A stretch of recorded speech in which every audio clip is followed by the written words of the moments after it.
Welcome to The Explainer. Today we're diving into the 2026 Munich Security Report, which delivers a pretty stark warning about a world order it says is being torn down piece by piece. So let's get right into it. Right at the beginning, the report hits you with this powerful quote from a fictional 2025 inaugural address by President Trump. And the report sees this as more than just a political slogan. It's framed as the starting pistol for a massive, disruptive break from the way the world has worked for decades. And to really hammer this idea home, the report uses this striking, fictional image, the decision to actually demolish parts of the White House to make way for a new ballroom. This one picture, really, it captures the report's whole argument, a new preference for tearing everything down instead of trying to fix it slowly. And that leads us right to this concept the report calls wrecking ball politics. And this isn't about just one country. It's a style of leadership that's popping up around the globe, led by figures the report calls demolition men. So, what is wrecking ball politics exactly? Well, the report says it's a political style that runs on deep, widespread resentment. The core idea is that the system we have isn't just a little broken, it's so corrupt that the only way forward is to smash it to pieces and start fresh. We are not talking about tweaking policies around the edges here. This is a call for a complete teardown. Okay, so that obviously brings up a huge question. Why? Why does this idea of demolition appeal to so many people? The report argues that it all comes down to a massive crisis of faith in our governments and global institutions.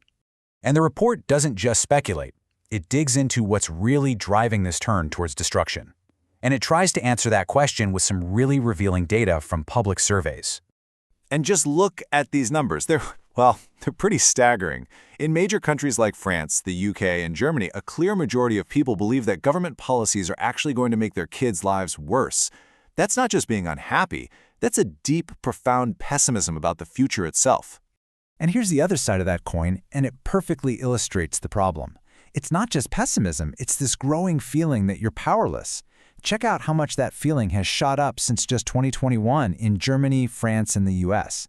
People feel like they have no control, which, creates the perfect opening for leaders who promise to smash the system and take that control back.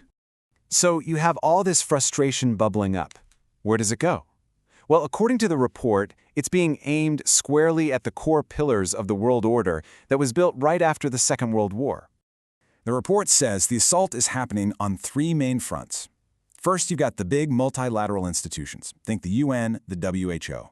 Second, the whole idea of an open global economy based on free trade. And third, the network of democratic alliances and shared values, like NATO. For about 80 years, these were the bedrock of the system. And this quote, wow, this one really tells you everything you need to know about the new thinking. The argument isn't just that the old system is inefficient or out of date. The argument is that it has become a weapon that's being used against the country. That changes everything. It turns the system into an enemy you have to fight. What you end up with is this huge split, a real battle for what the West even means anymore. The old idea was built on universal values and international cooperation. The new vision, as the report describes it, is all about nationalism, cultural identity, and absolute national sovereignty above all else. And you can see the effect of this right in the data. This isn't just some abstract debate happening between politicians. People are feeling it. Across all these NATO countries, a huge chunk of the public feels that the West is way more divided today than it was a decade ago. All right, so this brings us to the million-dollar question, right? Where does all this lead? Is all this destruction actually creative? A way to clear out the old and build something better? Or is it just chaos? The report really gets into both sides. Now, to be fair, the report does explore the creative destruction argument. The idea here is that the wrecking ball is maybe a necessary tool. It's what you use to break through years of gridlock on tough issues, like getting NATO members to spend more on defense or forcing a ceasefire in Gaza when diplomacy just wasn't working. But the world is completely split on whether this is a good thing. I mean, look at this contrast.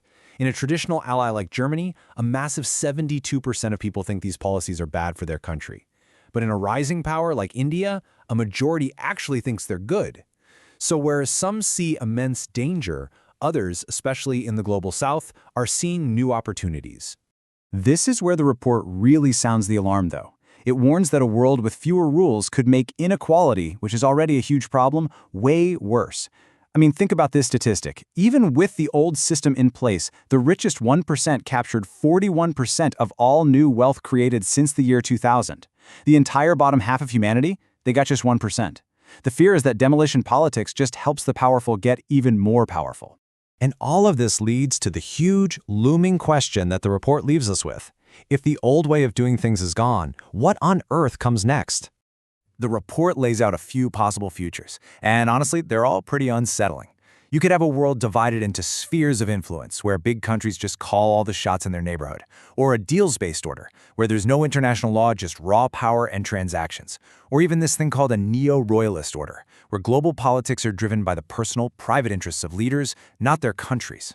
So, when you look at those possibilities, the report's message is crystal clear. You cannot just sit on the sidelines and watch this happen. It warns that if you're just a bystander, you risk getting buried in the rubble of the old world. So really, the bottom line of the whole report is this powerful challenge. It says it's not enough to just complain about the demolition. If you oppose it, you have to get in the game. You have to become a builder yourself, with a vision for the future that's every bit as bold and ambitious as the people swinging the wrecking balls. And that's where the report leaves us, with this huge, urgent question for everyone. In an age that feels like it's all about tearing things down, who's going to step up and build what comes next? That's the question we're all facing.